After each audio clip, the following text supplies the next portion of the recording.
രണ്ട് ദൃശ്യങ്ങൾ കാട്ടിത്തരാം. മനുഷ്യരെ തൊഴിലിൻ്റെ പേരിൽ അവഗണിക്കുകയും അല്ലെങ്കിൽ അധിക്ഷേപിക്കുകയും ചെയ്യുന്ന ഒരു വിഭാഗം മനുഷ്യരും, എന്നാൽ പുതിയ കാലത്ത് തൊഴിലല്ല മനുഷ്യനെ മനസ്സിലാക്കി ചേർത്ത് നിർത്തുന്നവരുമുണ്ട്.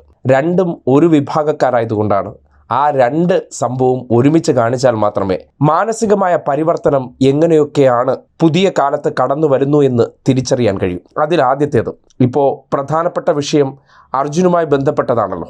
ആ വിഷയത്തിൽ ദീർഘദൂരം ലോറി ഓടിക്കുന്ന, നമ്മുടെ ആവശ്യങ്ങൾക്ക് വേണ്ടി ഇതര സംസ്ഥാനങ്ങളിൽ നിന്ന് ചരക്ക് കയറ്റി വരുന്ന ലോറി ഡ്രൈവർമാരെ ഈ സമൂഹം അധിക്ഷേപിക്കുന്നതിനെ സംബന്ധിച്ച് കഴിഞ്ഞ ദിവസം റിപ്പോർട്ടർ ചാനലിലെ ഡോക്ടർ അരുൺകുമാറിന് മുന്നിൽ രണ്ടു പേർ തുറന്നു പറയുന്നത് കേൾക്കാനിടയായി.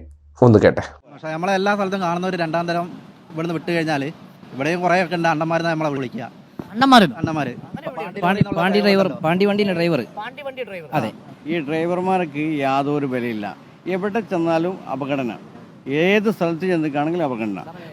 നമുക്കിപ്പം പറയുന്ന ഒരു ചെറിയ വിഷയം പറയുകയാണെങ്കിൽ, ഒരു കാറ്, ഒരു ഫുൾ ടാങ്ക് പെട്രോൾ അടിക്കുന്ന കാറ് മാക്സിമം പോയാൽ 60 ലിറ്ററിൻ്റെ ഒരു ടാങ്ക്, ഒരു 6000 റുപ്യൻ്റെ പെട്രോൾ അടിക്കുന്നത്. നമ്മൾ അടിക്കുന്ന ഡീസൽ ചില്ലറ ഡീസലല്ല, 360-400 ലിറ്ററിൻ്റെ ടാങ്കാണ്. അതായത് ഒരു ഒറ്റ അടിക്ക് ഒരു 36,000 റുപ്യ എൻ്റെ ഡീസൽ അടിക്കുന്ന ആൾക്ക് ഒരു കുടിവെള്ള സൗകര്യം പോലും ഇന്ന് ലഭിക്കുന്നില്ല എന്നാണ് സത്യം. ഇത് കണ്ടുകൊണ്ടിരിക്കുന്ന ഈ പെട്രോൾ പമ്പിലെ ഉടമകൾ, നിങ്ങളൊരു തീരുമാനം എടുക്കണം. കാര്യം അത് നാട്ടുകാരുടെ ഒരു പൊതുമനോഭാവം നമ്മൾ മാറേണ്ടത്. കേട്ടില്ലേ? പാണ്ടിയെന്നും അണ്ണാന്നൊക്കെ വിളിച്ച് അവരെ ഒരു വിലയില്ലാത്തവരായി ചിത്രീകരിക്കുന്നുണ്ടെന്നുള്ള ഒരു വല്ലാത്ത മാനസികാവസ്ഥയുണ്ട്. അവർ ചെയ്യുന്ന പ്രവർത്തനമാണ് ഇവിടെ ബാക്കിയുള്ള മനുഷ്യർക്ക് ഒരുപാട് സഹായമാകുന്നു എന്നുള്ള വസ്തുത തിരിച്ചറിഞ്ഞുകൊണ്ട് എന്തോ പ്രിവിലേജ് ഇല്ലാത്ത ജോലിയാണ് അവർ ചെയ്യുന്നുള്ളത് എന്നുള്ള മനോഭാവമാണ് ഇത്തരം ആക്ഷേപങ്ങൾക്ക് കാരണം. എന്നാൽ ഈ ഒരു ചിന്താഗതിയെ അപ്പാടെ തൂത്തെറിഞ്ഞുകൊണ്ടുള്ള ഒരു ദൃശ്യം ഇന്നലെ പുറത്തു വന്നിട്ടുണ്ട്. കോഴിക്കോട് നിന്നുള്ള 3 വിദ്യാർത്ഥിനികളുടെ ദൃശ്യം. അതായത് അവർ സ്ഥിരം സഞ്ചരിച്ചിരുന്ന ബസ്സിലെ ഡ്രൈവർക്ക് കോഴ്സ് കംപ്ലീറ്റ് ആക്കി പോകാൻ ഒരുങ്ങുന്ന സന്ദർഭത്തിൽ സമ്മാനം കൊടുക്കുന്ന ഹൃദ്യമായ കാഴ്ച.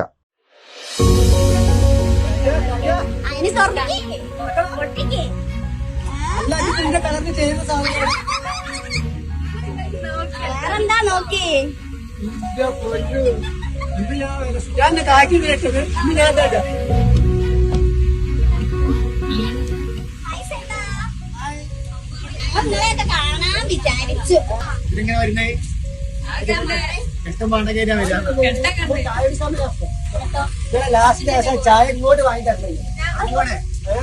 നമ്മക്ക് മറ്റേ ബിരിയാണി കഴിച്ചാലോ?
കണ്ടല്ലോ, പുതിയ കാലത്തെ കുട്ടികൾക്ക് അങ്ങനെ ഒരു വേർതിരിവേ ഇല്ല എന്ന് ബോധ്യപ്പെടുകയാണ്.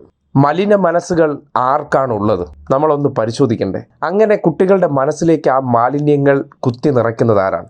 ഇവിടെ സമൂഹത്തിൻ്റെ 2 കാഴ്ചപ്പാടുകൾ കാട്ടിത്തന്നത് മനുഷ്യർ തൊഴിലെടുക്കുന്നത് ഓരോ കുടുംബങ്ങൾ പുലർത്താനാണ്.